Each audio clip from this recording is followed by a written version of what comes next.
Hi friends, good afternoon. দেখো, আজকে দুপুরের মেনু ছিল পটল দিয়ে আলু দিয়ে ভাজা, পটল আলু ভাজা। পটলটাকে ভালো করে কেটে নিয়েছিলাম, ধুয়ে নুন হলুদ মাখিয়ে রেখেছি। আর হচ্ছে যে এতে পমফ্রেট মাছ আছে, পমফ্রেট মাছের কারি করব। পেঁয়াজ তো দেখছো কেটে রেখেছি। আর এটা হচ্ছে বাটা মাছটা ভাজা করব, ছাড়ানো হয়নি, কাটবো। তো তোমরা তো জানোই যে প্রতিদিনের রান্নার ব্যাপার। পোস্ত হয়েছিল দেখলে, আর এটা হচ্ছে ডাল, বিউলির ডাল। এটা আলুর তরকারি হয়েছিল জলখাবারের জন্য। আর দেখো, দুধটা ছিল, কিছু একটা করবো ভেবেছিলাম, কিন্তু সময় হয়ে ওঠেনি।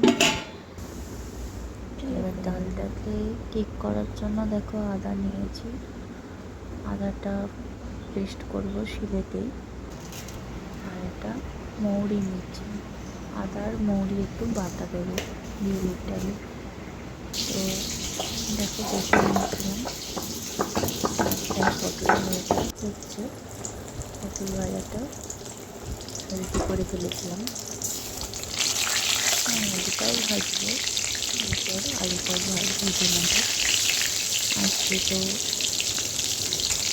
সবাই বাড়িতে আছে, তাই জন্য এখন তো স্কুলে ছুটিও পড়ে গেছে, সেই নটায় বাড়তি সবাই আছে। তাড়াতাড়ি করে রান্না করে নিচ্ছি যাতে একটু এবারে টাইম দিতে পারি। আর সেখানে আলুটা ভেজে নিয়েছিলাম, ডালেতে তেজপাতা, লঙ্কা, মৌরি এগুলো ফোড়ন দিয়েছিলাম, 5 ফোড়ন।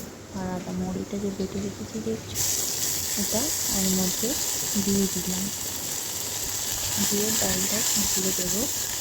একটু নুন হলুদ একটু মিষ্টি এগুলো দিতে হবে ডালেতে।